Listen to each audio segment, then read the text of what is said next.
तो हेलो, कैसे हो सभी। आई होप सबका वीकेंड्स बहुत अच्छा जा रहा होगा और सब ठीक ही होंगे।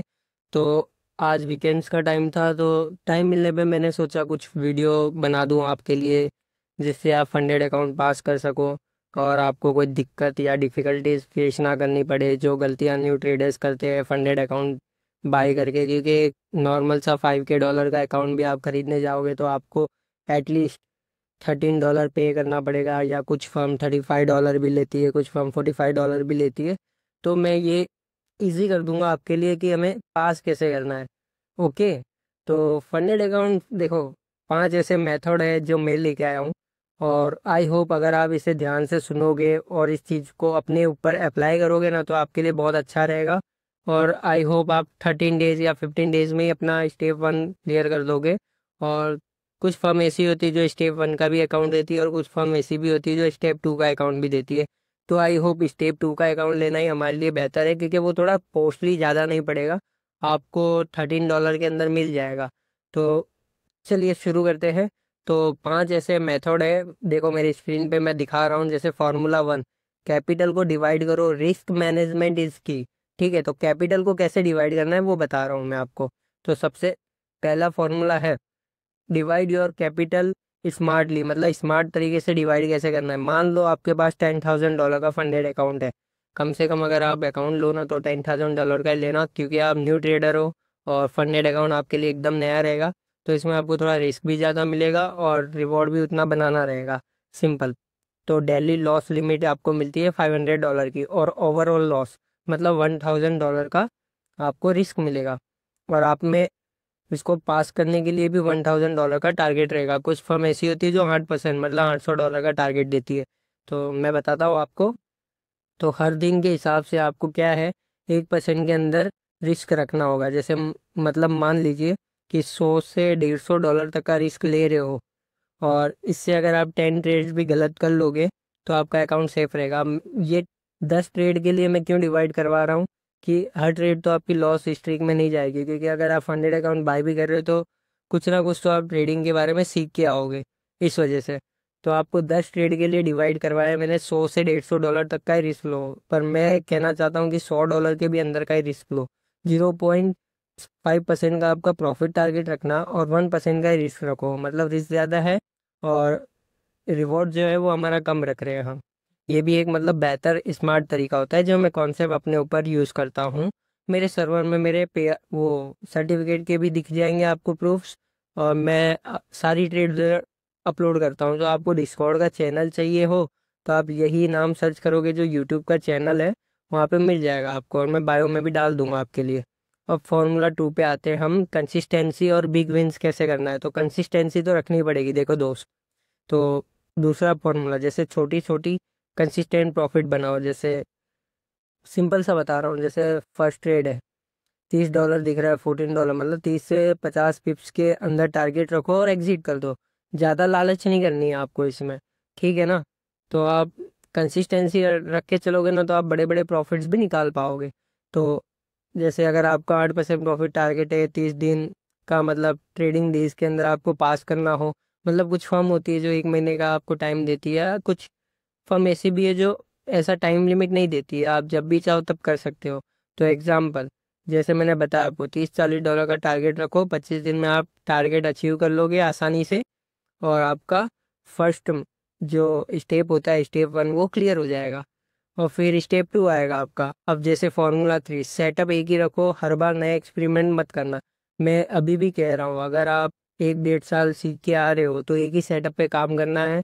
चाहे तो आपका कभी कभार ऐसा होता है वो सेटअप खराब जा रहा होता है, जैसे 2 4 दिन खराब गया तो उस दिन रेस्ट कर लेना आप, बट सेटअप मत चेंज करना मेरे भाई।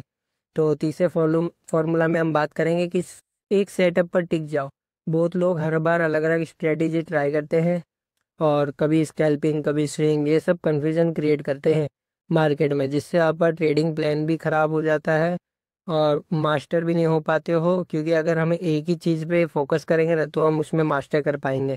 जैसे मान लो अब ट्रेडिंग में कैसा 3 सेशन होते हैं, London session, New York session, Asia session. अब आपके लिए कौन सा बेहतर है। मैं पर्सनली यूज़ करता हूँ लंदन सेशन और न्यूयॉर्क सेशन। एशिया सेशन में ट्रेड ही नहीं करता हूँ, बहुत कम, मेजरली मैं करता ही नहीं हूँ। और मैं ट्रेड भी सिर्फ एक ही पेयर्स में करता हूँ, जैसे XAU USD हो गया और GBP USD हो गया, मतलब ये दो को ही मैं देखता हूँ ज़्यादातर। और US 13 कभी कभार देखता हूँ, बट ट्रेड में सिर्फ गोल्ड में ही करता हूँ। और जैसे अब सपोर्ट रेजिस्टेंस का खेल है, मतलब जैसे रिटेस्ट पे आप ट्रेड कर रहे हो या ब्रेकआउट पे ट्रेड कर रहे हो या EMA पे ट्रेड कर रहे हो, तो सेटअप एक ही रखना है। हमें रिपीट वही सेटअप पे काम करना है, रिपीट एंड रिपीट। अब Formula 4 पे आ जाते हैं, टाइमिंग और इमोशंस पे कंट्रोल रखो। जैसे ट्रेडिंग का 60% पार्ट है ना, इमोशंस कंट्रोल करना होता है, सारा गेम इमोशंस का है मेरे भाई। और 30 से 40% आप टेक्निकल चीज़ें देख लोगे, न्यूज़ देख लोगे, ये सब देख लोगे, बट सारा खेल आपके दिमाग पे है। आप इमोशंस कंट्रोल कर पा रहे हो तो आप डरोगे नहीं इस गेम में। और क्या है, कुछ लोग इमोशंस कंट्रोल नहीं कर पाते तो वो ओवर ट्रेड करते हैं। अभी कैसा है, एक ट्रेड में $50 निकला, दूसरी ट्रेड में भी $100 निकाल गया, तीसरी ट्रेड में भी 150 निकल गया, तो उनको लगता है कि आज दिन अच्छा है, आज किस्मत है, तो भाई आज ही पास कर लेंगे। पर ऐसा नहीं होता, एक गलत ट्रेड आपका सारा लॉस कर देगी। ये मैंने खुद पे अप्लाई किया हुआ है, तो मुझे पता है, इसलिए मैं बता रहा हूँ आपको। और रोज़ एक फिक्स टाइम पर ही ट्रेड करना है कि ये सेशन पकड़ लिया। जैसे सबसे ज़्यादा मूव्स कब आते हैं, न्यूयॉर्क सेशन में, इवनिंग के टाइम में, तो मैं मेजरली उसी पे ट्रेड करता हूँ, क्योंकि मेरे को जल्दी पिप चाहिए, मतलब जैसे जल्दी टारगेट अचीव हो जाए कम टाइम पे। तो मैं इवनिंग में करता हूँ 6:30 बजे से। अब Formula 5 लोड साइज कैलकुलेशन। अब जैसे इधर लिखा हुआ है, ये मैंने PDF बना के रखी हुई है, कि जैसे मान लो एक टेक्निकल फॉर्मूला क्या होता है, लॉट साइज कैलकुलेशन क्या होता है। जैसे $100 है और स्टॉप लॉस 20 पिप्स का, अगर 20 पिप्स का स्टॉप लॉस लोगे ना तो $20 का होता है। जैसे कैसा होता है, आप कितना लॉट साइज ले रहे हो, जैसे 0.01 लोगे तो $2 का रिस्क रहेगा, तो ऐसे बढ़ता रहेगा, तो उस हिसाब से रहता है। तो मैं आपको सीधा सीधा बता देता हूँ, जैसे मान लो $10,000 का फंडेड अकाउंट है, तो आप लॉट साइज क्या रखोगे, 0.05 से लेके 0.07, उससे बड़ा आपको रखना ही नहीं है। और आपको स्टॉप लॉस क्या रखना है, मेजरली ऐसी ट्रेड पकड़ना है आपको, ऐसी जगहों से कि जहाँ पे आपका रिस्क रिवॉर्ड ज़्यादा हो और लॉस होने की संभावना थोड़ी कम हो और कम रिस्क हो। मतलब रिस्क रिवॉर्ड मैनेज करके चलना है। 40 पिप्स का ऐसा लो तो आपका टारगेट वहाँ होना चाहिए 80 पिप्स का या 100 पिप्स का। और आपको ट्रेल तो करना ही नहीं है, चाहे मार्केट कितना भी मूव दे। आपको यही कंसिस्टेंसी चीज़ आपको है ना, कम से कम 1 महीना फॉलो करनी है अपने अकाउंट पे, तो आपका अकाउंट भी इजीली पास हो जाएगा। फिर आप 10,000 क्या 100K के अकाउंट भी लोगे ना तो आप पास कर जाओगे। और हमेशा रिस्क 1% के अंदर ही रखना है आपको, उससे ऊपर तो जाना ही नहीं है, बिल्कुल भी नहीं। तो अगर आप ये चीज़ अप्लाई करोगे ना अपनी लाइफ में, तो मेक श्योर आप बहुत जल्दी प्रॉफिटेबल भी हो जाओगे और अच्छे से टारगेट भी अचीव कर पाओगे और पे आउट भी ले पाओगे।